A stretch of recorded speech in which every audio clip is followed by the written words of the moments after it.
Hello বন্ধুরা, এখন আমি ভেট্রি বানান পরিচালিত ভিজু ঢালাই পার্ট 2 এর রিভিউ করতে চলেছি, যেটি আমি হিন্দি ডাব ভার্সানে দেখলাম এবং জি5 এটি অ্যাভেলেবেল হয়ে গেছে। বেশ কয়েকদিন আগে কিন্তু অ্যাভেলেবেল হয়ে গেছে।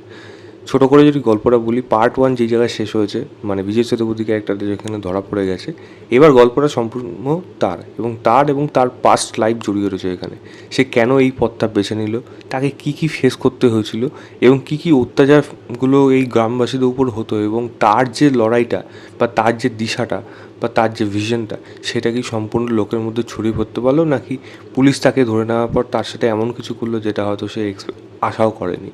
এবং সিনেমাটা শেষ কোন জায়গায় হচ্ছে, এবং বলা যায় এটা কাইন্ড অফ একটা ওপেন এন্ডিং বলা যায়। আপনি এখান থেকে পার্ট 3ও আনতে পারেন, নাও আনতে পারেন, এরকম ব্যাপার। এর থেকে বেশি জানতে হলে আপনাকে হিন্দি ডাব দেখতে হলে আপনাকে জি5 গিয়ে আপনি এটি দেখতে পারেন।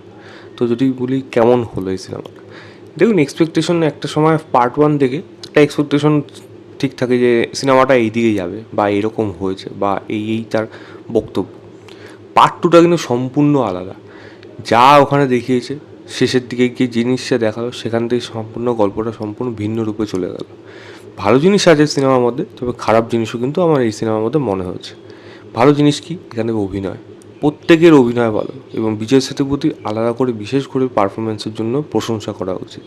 তার ওই ইমোশনাল সিনগুলো, মাটিতে শুয়ে কাঁদতে থাকলো, একটা জায়গায় এক এক রকম, বয়স বেশি বয়স কম, সেই সময় যেই পারফরমেন্সগুলো দিয়েছে, প্রত্যেকটা জায়গা কিন্তু প্রত্যেকটা জায়গায় তাকে প্রশংসা করা উচিত। তার অভিনয় সত্যিই খুব ভালো, এবং একটা জায়গার তার পারফরমেন্সগুলো আপনি দেখলে অবাক হয়ে যাবেন।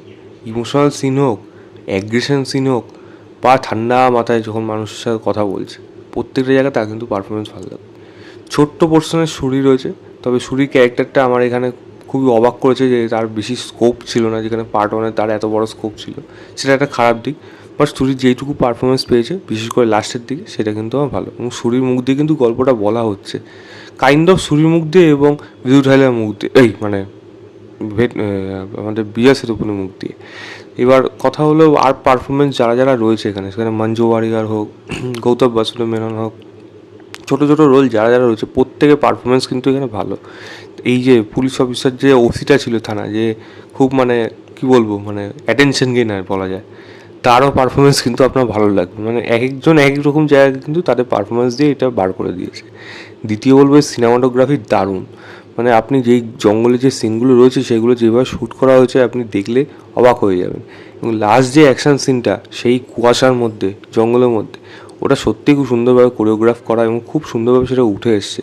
তো সিনেমাটোগ্রাফির প্রশংসা কিন্তু এখানে অবশ্যই প্রশংসাযোগ্য। ব্যাকগ্রাউন্ড মিউজিকের যদি কথা বলি, সেটাও ঠিকঠাক এখানে কাজ করে গেছে, এবং এখানে কিছু ভালো ভালো ডায়লগ রয়েছে। তবে ডায়লগ নিয়ে আমি পরে একটা কথা বলছি, তবে ডায়লগগুলো কিন্তু আপনার এখানে ভালো লাগবে।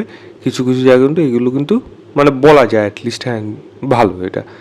এবং এই সিনেমাটা একটা টাইমে ক্লাইম্যাক্সে গিয়ে যে জায়গাটা টার্ন করছে, সেখানে গিয়ে কিন্তু আপনার মনে হবে না সত্যি কী জিনিসটা এখানে দেখালো, আপনার একটা ধারণা ছিল এবং সেখান থেকে সম্পূর্ণ ব্যাপারটাকে পাল্টে দেবে।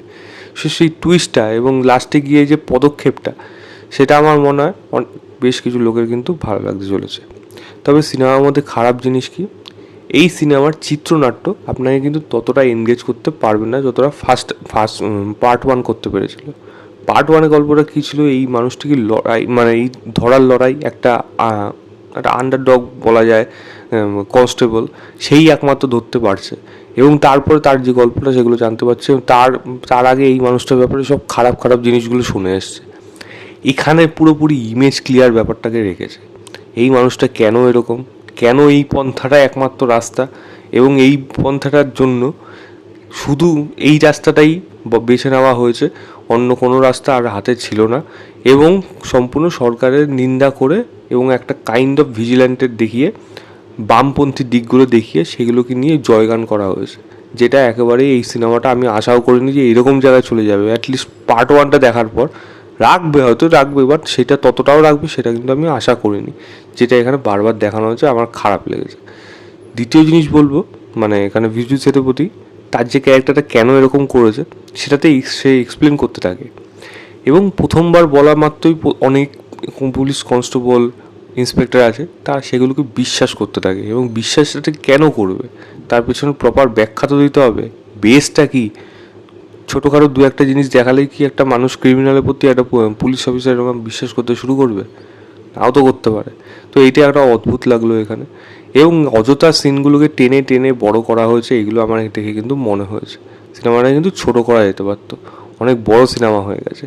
এবং বারবার এই কমরেড কমরেড কমরেড কমরেড করে করে জিনিসগুলোকে যেন মাথায় তুলে দেওয়া হয়েছে, মানে যেন এই রাস্তাটাই একমাত্র রাস্তা। এই সিনেমার মধ্যে অনেক ডিসিশন আছে যেগুলো নেওয়া হয়েছে, সেগুলো জাস্ট মানে সাইড লাইন হয়ে গেছে ব্যাপারগুলো, মানে সে দিশাটা যেন একমাত্র ওইটাই রাস্তা, আর কোনো রাস্তা নেই, যেগুলো আমার সত্যি কিন্তু এখানে অবাক করেছে। এবং যেটা বললাম যে এখানে কেন ইমেজ ক্লিয়ার করতে গেল আমি জানি না, মানে এইটাই একমাত্র ভালো, আর কোনো রাস্তা নেই, যেটা আমার সম্পূর্ণ একেবারে ভালো লাগেনি। ভেট্রিমারান সিনেমা বানায় ঠিক আছে, তার একটা ছোঁয়া থাকে, কিন্তু এরকম ডাইরেক্ট ইঙ্গিত করে করে ছোঁয়া থাকে এটা কিন্তু আমি আশা করিনি। কারণ এরকম ধরনের সিনেমার থেকে পারফরমেন্স এত ভালো হচ্ছে, এখানে সমস্ত অনেক কিছু জিনিস ভালো লাগছে সিনেমাটার মধ্যে, কিন্তু এই রাইটিং এরকম কেন, চিত্রনাট্য এরকম কেন, সেটাই আমাকে কিন্তু অবাক করে। যেটা মনে হয় এখানে আরও বেশি অনেক বেটার করা যেতে পারতো। ভালো জিনিস কিছু কিছু থাকলেও খারাপ জিনিস আরও কিন্তু সিনেমার মধ্যে অনেক আছে। যেমন পলিটিক্যাল দিকগুলো এখানে ভালোভাবে এক্সপ্লোর করা হয়নি, একটা ওয়ান ডাইমেনশনভাবে চলছে। পুলিশ ইনভেস্টিগেশন যেই জিনিসটা হয়েছিল ফার্স্ট পার্টে যেরকমভাবে একটা ইন্টেন্স থ্রিলারের মতো ছিল, এখানে থ্রিলারটা সম্পূর্ণ হাওয়া। এবং সেখান থেকে যা যা গল্প পুরোনো দিনে দেখানো হচ্ছে, অ্যাকশন সিন যেগুলো আছে সেগুলো কিন্তু মানে কয়েকটা বেশ ভালো, একটা কাদার মধ্যে মারপিট এবং লাস্টে যে ক্লাইম্যাক্স মারপিটটা, কিন্তু বাকি অ্যাকশনগুলো কিন্তু খুব একটা ভালো হয়েছে তা কিন্তু না, টিপিক্যাল হয়ে গেছে। এবং দেখুন কম বাজারের সিনেমা সেগুলো বয়ে যায়, কিন্তু সেগুলোকে যদি প্রেজেন্ট করতে হয় তাহলে ভালোভাবে প্রেজেন্ট করতে হয়, তাহলে কিন্তু সেগুলো কিন্তু বিলিভেবল হয়ে যায়। গল্পটা কিন্তু রুটেড আছে, রুটেড থাকা সত্ত্বেও মনে হচ্ছে এখানে অনেক কিছু খামতি রয়েছে। যেমন এখান থেকে গল্পটা শিফট করে অন্য জায়গায় যাচ্ছে, তার মাঝখানের পোর্শনগুলো কোথায়।